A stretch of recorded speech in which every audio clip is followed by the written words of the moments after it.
नमस्कार, जय महाराष्ट्र मित्रांनो.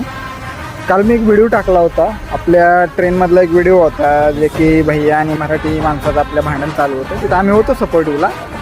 विशेष बाब म्हणजे तुम्ही बघायला गेला ना, ऑल ओव्हर तुम्ही मुंबईच्या एकदम सेंटरला राहतो बरं का. तर ऑल ओव्हर तुम्ही कोणताही धंदा बघायला जावा, कोणते काहीही बघायला जावा, मोस्टली सगळं भैयांचं आहे. तुम्ही IT सेक्टरमध्ये जावा, फार्मास्युटिकल फील्डमध्ये जावा, जिथे तुमचे HOD हेड्स, जे प्लॅन्ट हेड असतील, जे बिझनेसमॅन असतील, ते ऑल ओव्हर सगळे बाहेरचे परप्रांतीय. तर तुम्ही विचार करा की आपण मराठी माणूस राहिला आहे. आता कमेंटमध्ये मी भरपूर ऑब्झर्व केलं की बऱ्यापैकी राजसाहेबांचं नाव घेतलं जाते.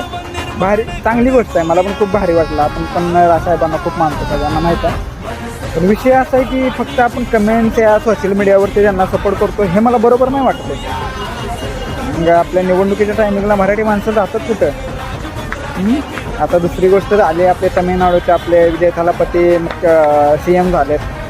तर मला सांगा, ते त्यांचं भाग्य आहे की ते CM झालेत, म्हणजे त्या राष्ट्राचं. आणि आपला राष्ट्र म्हणजे आपला राष्ट्र कधीच आपलं भाग्य उजवू शकत नाही, असं आहे का? असं आहे मित्रांनो. जर आपण सगळ्यांनी सपोर्ट केला ना, तर सगळ्या गोष्टी होऊ शकतात. फक्त राजसाहेबांना तुम्ही आपण सगळ्यांनी त्यांना जिंकून दिलं पाहिजे. आणि हा विचार तुम्ही आम्ही नाही, तरुण पिढींना तर आजकाल माहीत झालेला आहे राजसाहेब काय आपल्यासाठी. तर सगळ्यांनीच हा विचार केला पाहिजे, मला असं वाटतं. मला वाटतं एकदा राजसाहेबांना चान्स दिला पाहिजे.